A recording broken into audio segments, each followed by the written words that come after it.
En 2014, juste après la publication du Capital au XXIe siècle, une journaliste demande au ministre de l'économie de l'époque, Michel Sapin, ce qu'il a pensé du livre. Sa réponse a choqué. En fait, il ne l'a même pas ouvert. Le ministre estime que le livre est tout simplement trop gros pour lui. Mettez-vous 2 secondes à la place de Piketty. Pour le lancement d'un livre, c'est le pire coup de pub qui puisse exister. Même un haut fonctionnaire surdiplômé n'a pas osé se lancer dans les 1000 pages de l'ouvrage. Et pourtant, au même moment, l'ouvrage devient un best-seller partout dans le monde. C'est plus de 2 millions de lecteurs qui s'arrachent le pavé du brillant économiste français. Le livre, qui analyse pourtant l'évolution des inégalités de richesse depuis le XVIIIe siècle, est rapidement considéré comme le livre le plus important de l'année, voire même de la décennie, par 2 des plus grands prix Nobel. Piketty triomphe, mais les raisons de son succès demeurent difficiles à comprendre. Comment 1000 pages d'économie et d'histoire ont-elles pu devenir un tel phénomène? Est-ce que c'est un coup de chance? Est-ce que c'est une question de timing? Ou est-ce que Piketty a réussi son exploit en transformant un sujet chiant en une bombe médiatique? Remettons-nous dans le contexte. En 2013, les livres qui se vendent le plus en librairie sont 50 nuances degrés et La femme parfaite est une connasse. Les 10 premiers romanciers français rassemblent à eux seuls plus de 26% des ventes totales. Bref, rien de nouveau sous le soleil. Mais l'industrie du livre s'apprête à vivre une véritable révolution. Ce succès mondial de librairie qu'il était chic et branché d'avoir sur sa table basse a fait 600 000 exemplaires aux États-Unis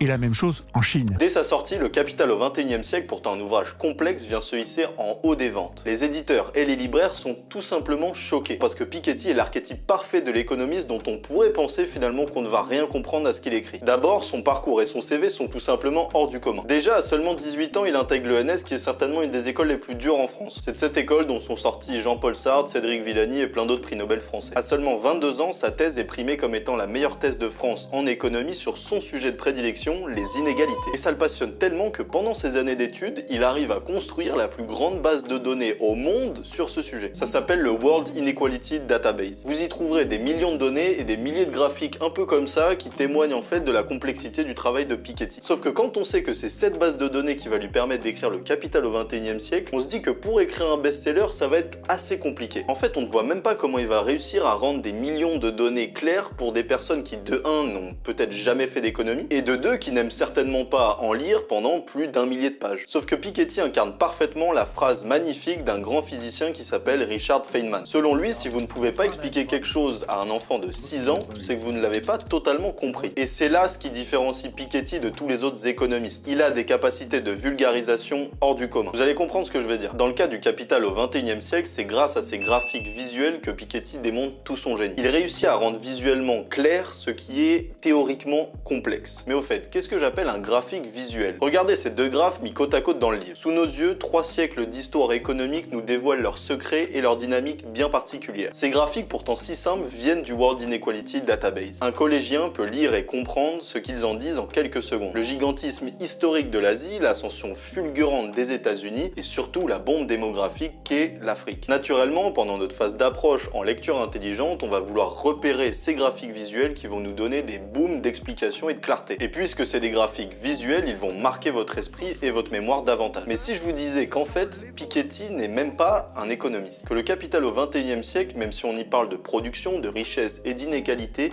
n'est même pas considéré comme un livre d'économie en soi. En fait, Piketty et les économistes se détestent. On pourrait même dire que l'économiste français voue un combat acharné contre les passionnés de la complexité. I think theory can be useful, but I think sometimes economists spend too much time doing very sophisticated theory without knowing what are the facts that they are trying to explain and understand. Piketty n'aime pas les économistes qui se cachent derrière leurs modèles statistiques, qu'ils sont les seuls à comprendre d'ailleurs et qui n'apprendront finalement jamais rien au grand public. Il les voit un peu comme les groupes de variété françaises parodiés par les inconnus. Déjà, il passe énormément de temps à écrire. Je voudrais vous poser une question, vice versa, c'est votre tout premier album?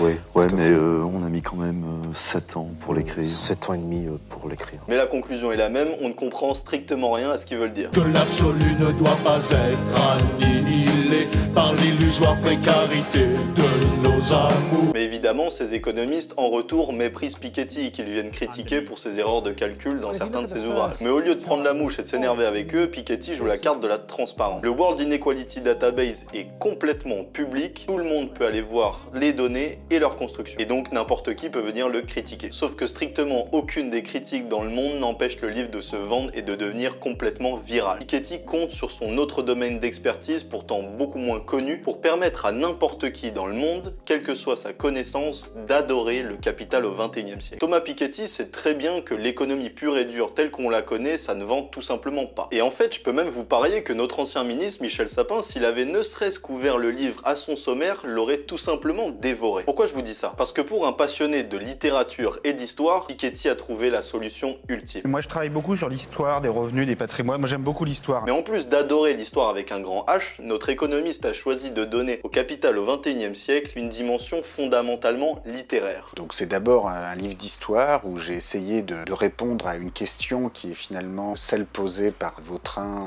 lorsqu'il s'adresse à Rastignac dans le Père Goriot. Quiconque ouvrira ce livre se rendra compte que l'économie y est présente seulement pour argumenter. Et à l'inverse, pour raconter, pour expliquer ou pour illustrer, tout sera de l'ordre du littéraire. Et ça a été le premier élément déclencheur pour que le livre devienne un raz-de-marée. Quand on balaye rapidement cet ouvrage, c'est l'interdisciplinarité qui vient nous mettre une grande claque. Piketty multiplie les références à de grands auteurs. Il va même donner des exemples du quotidien, de notre quotidien, pour expliquer des concepts macroéconomiques assez complexes. Et comme quand je cite la littérature, je cite Balzac, Austen ou la littérature plus récente, Carlos Fuentes, dans mon livre, c'est parce que je pense que toutes ces formes différentes d'expression permettent d'atteindre des formes différentes de vérité. Grâce à l'interdisciplinarité, Piketty facilite la transmission d'un discours qui théoriquement, d'un point de vue macroéconomique, est complexe, grâce à un filtre narratif littéraire qui lui est beaucoup plus facile et surtout beaucoup plus apprécié de tous les lecteurs. Et en fait, le résultat, c'est que quand vous lisez Le Capital au XXIe siècle, vous avez l'impression de lire un roman historique tel que pourrait le faire Zola ou Flaubert plutôt qu'un livre d'économie. Et c'est loin de tout expliquer du succès planétaire du livre. En fait, même si le livre est bien romancé, ça reste un livre de 1000 pages et un livre de 1000 pages, ça se vend pas beaucoup. Si je vous dis qu'un énorme pavé consacré à l'économie et plus de 1200 pages, bah ça peut être totalement passionnant. Vous me croyez? Et Piketty, malheureusement, voulait toucher un public international de toute tranche d'âge et de tout horizon éducatif. Donc, il va passer à l'étape supérieure. Le problème, c'est que ça a été trop loin.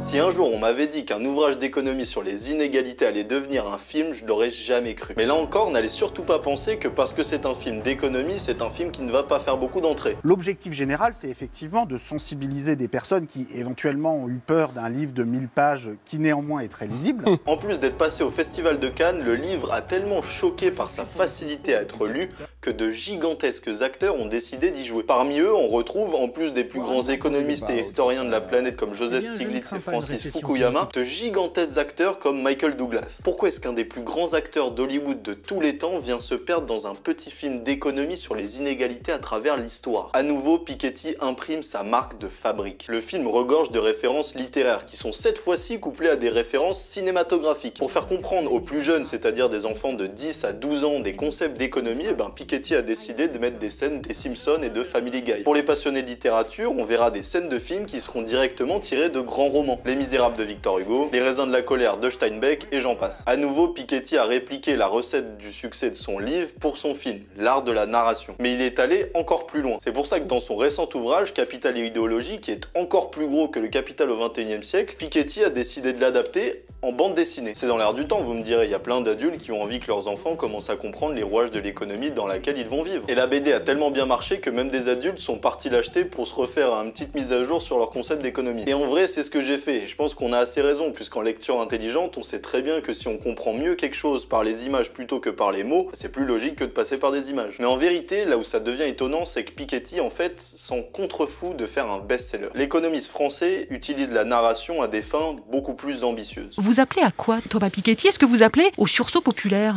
En 2012, le magazine anglo-saxon Foreign Policy le sélectionne parmi les 100 intellectuels les plus influents de la planète. Sauf que quand on parle d'influence et non pas de popularité, on rentre dans un nouveau monde. Que Piketty parvienne à expliquer à des millions de lecteurs qui ne connaissent rien à l'économie des concepts macroéconomiques très complexes, c'est une chose. Qu'il parvienne à le faire à l'échelle mondiale avec une stratégie médiatique brillante, c'est autre chose. Mais qu'il réussisse à mobiliser des centaines de milliers de lecteurs dans plusieurs pays après la lecture de son ouvrage, c'est quelque chose que je trouve étonnant. En fait, vous comme moi, on a déjà lu des dizaines de livres dans notre vie. Et combien d'entre nous ont trouvé qu'un livre nous a tellement pris par les tripes qu'on a décidé d'agir pour changer le réel? En réalité, c'est très peu. Et ça explique très bien pourquoi, dès la publication du Capital au XXIe siècle, l'entièreté des conseillers économiques de Barack Obama se sont tous jetés sur le livre. Ils l'ont trouvé tellement éclairant et tellement puissant qu'ils l'ont invité à la Maison Blanche pour lui poser davantage de questions.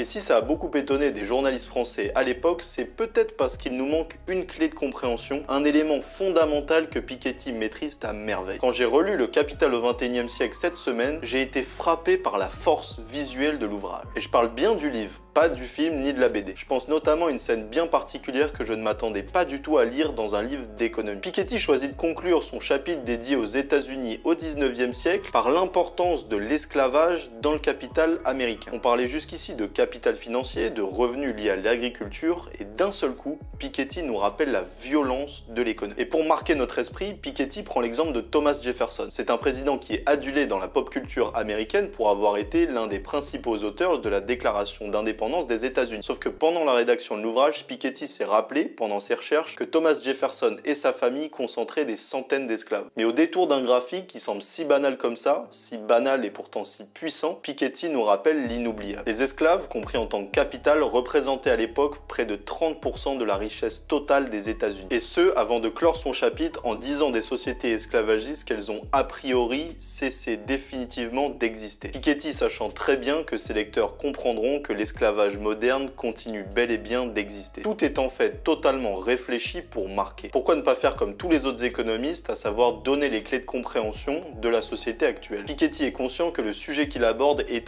intimement politique. History of income and wealth is not just a pure economic history, it is a political history, a social history. Et quand l'écrivant, il vient interroger les propres tabous de ses lecteurs français, états-uniens ou chinois. Le président chinois Xi Jinping a lui-même dit que le Capital au XXIe siècle démontrait la supériorité du socialisme chinois par rapport aux sociétés occidentales où les inégalités se creusaient davantage. Même lui a été pris dans le piège des émotions. Capital et idéologie, le prolongement du Capital au XXIe siècle, a cette fois-ci été interdit en Chine. Piketty a fait trembler grâce à son écrit un des hommes les plus puissants de la planète en lui faisant craindre que sa propre population allait prendre conscience qu'en Chine aussi, les inégalités se creusaient. En venant toucher nos points de vue, nos opinions et nos tabous, Piketty veut nous réveiller. Regardez avec quels mots il a décidé de finir son livre. Tous les citoyens devraient s'intéresser sérieusement à l'argent, à sa mesure, aux faits et aux évolutions qui l'entourent. Ceux qui en détiennent beaucoup n'oublient jamais de défendre leurs intérêts. Le refus de compter fait rarement le jeu des plus pauvres. Tout lecteur, vous comme moi, après avoir lu 1000 pages d'histoire et d'économie, sommes frappés par la force de cette conclusion. En fait, Piketty nous force à nous comparer nous-mêmes, population contemporaine, avec les populations qu'on a regardées et à se dire qu'en fait, on n'est pas si différents qu'eux. Voire même qu'après les 3 siècles d'histoire que Piketty vient de nous dérouler, nous, lecteurs contemporains, nous sommes la population la plus à même à agir. Ce livre démontre donc, et c'est la raison de son succès, que la complexité, lorsqu'elle est simplifiée, est fondamentalement source de changement. En tout cas, c'est ce que le livre m'a inspiré.